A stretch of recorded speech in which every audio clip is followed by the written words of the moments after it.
so it looks like there are 2 screws right in here, which help hold this lower knee panel on. Those are just little Phillips heads. And the other one is right here. With that knee pad removed, here's one, and here's 2 bolts. They both got to come down so you can lower the steering column down. All right, next step, it's screws. Bunch of screws.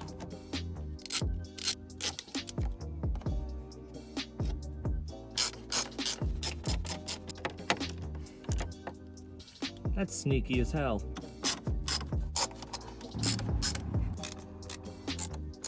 In my car's case, I had to take off this switch. So apparently there's a screw under this little rubber cap. I don't know why it's covered with a cap. All right, so there's a little trim piece under here that apparently for some reason hides some screws. Alrighty, and with those couple things, this is mostly out. Now we just gotta disconnect some electrical connectors and get the gauge cluster out. So far, some electrical connections that gotta come off are this one, which is for the headlight switch.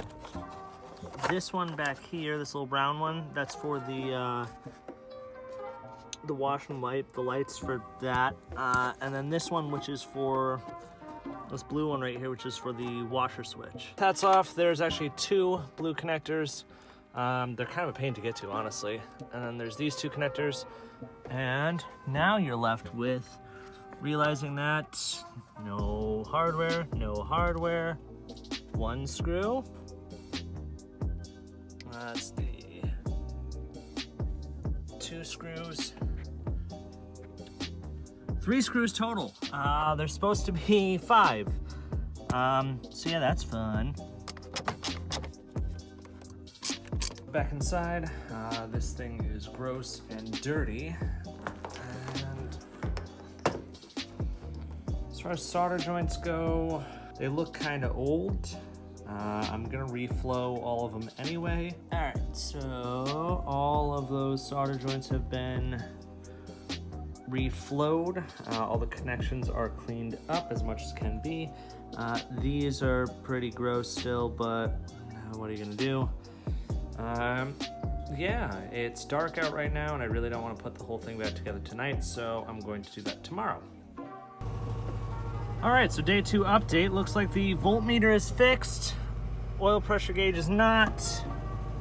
But yeah, looks like the volt gauge is back to normal. So, neat. We've solved one issue. Okay, so Subaru update. I plugged the fan back in to its factory location, just the cooling fan, that's all I did. And now my oil pressure gauge works. So, But yeah, volt gauge works. I'll have to fill it up and see if fuel works. I'll have to see if the fans work and come on, but looks like it needed a little resoldering, little wiring updates.